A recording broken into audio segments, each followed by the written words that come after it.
How you doing? Good. How are you? I'm doing good. Eli recently talked about how early in the summer defense was well ahead of the offense. It's often expected, but the offense was coming around. What can you kind of say about that assessment and how has the offense caught up a little bit? The offense has caught up a little bit just because we're getting more familiar with each other, more chemistry. Guys are playing together that never really are on the same teams. I've been able to play with GK more during practice. I've been able to play with different guys throughout the summer. So we've been switching up the teams nonstop. So we're just getting a feel for each other, where people like the ball, what spot they're more comfortable in, and every aspect of their game. We're learning each other's game, so we're learning it and we're trying to figure it out, and we're doing that so far at the end of this summer session. Obviously, it's a big transition, for the freshmen in general. Eli and Taman have both been getting a lot of point guard reps. What have they kind of shown you to impress early on, especially against such a tough, pressure-filled defense that Iowa State runs? Eli and Taman have both done tremendous, in my opinion. They're way more ahead than I ever was as a freshman in junior college. They take heed to everything that I have to say and what anybody has to say to them. They're just like a newborn baby. They're ready to listen to everything, eyes open wide, hearing everything. So I'm excited to play with them. They're both great kids. They both come from really great families.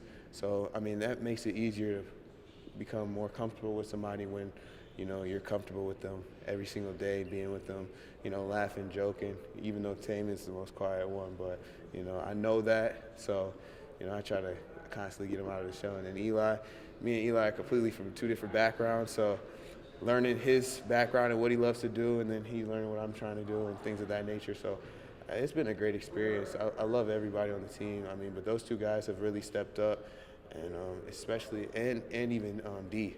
Demarion's been great on defense. He's going to be a special player as well. His length and size is scary, honestly. TJ said when you take the floor, he sees a gratitude in you. What do you think he means by that, and how would you describe what that means?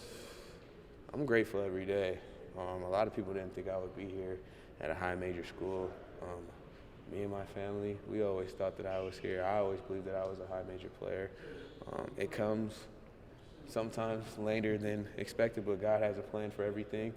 And you have to just trust in that plan. And I did that over the time, and I ended up at a dream school of mine. So this is just an unreal experience. I walk on the court thankful. I'm giving praise to him every single day for allowing me to be in this position and allowing me to be around this great group of guys and this great coaching staff. It's just it's really a great surrounding.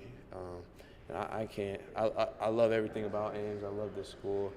My first experience has been second to none, honestly. When we talked to you at Hilton, I remember you talking about how very few offers out of high school and you go the JUCO route. Can you take me back to those times? Because there can be times where your dream could be derailed, right? I have to say, I hold it all to my mother. She kept me going no matter what. Many times I was crying at night, trying to get through it, not really knowing where I'm going to go, what I'm going to do.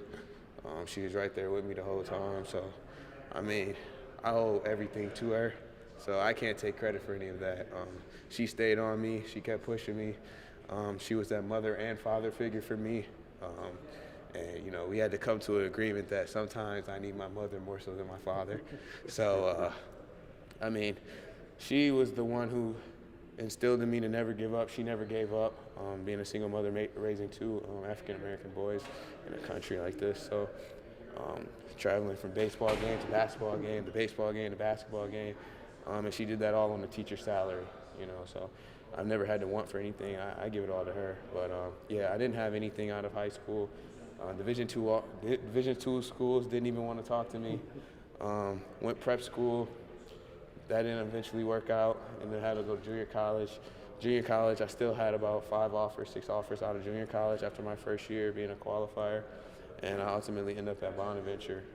And I did that mainly just because of the place and the story and the education, and it was close to my mom and my grandparents. They almost came to every game, so my mom doesn't miss a game. What'd your mom teach? My mom teaches accounting. Okay, at high school? Yeah, she's a high school teacher. What high school? Cass Technical High School. Gas How Tech. long? She's been a teacher for almost 40 years. Yeah. So she's So- my rock. So when you were like, I don't know if it's worth doing this anymore, she could see you who you are now. Then. Yeah, I wouldn't say that I never gave up on my dream, but everybody has those weak moments where things look a little shaky and things, aren't panning out as well. But I owe it all to her. She stayed in my ear, never gave up on me. She was the only one. When coaches kept telling her, like, just send them Division II, send them Division II, send them Division III, she's like, no, my son is Division I player.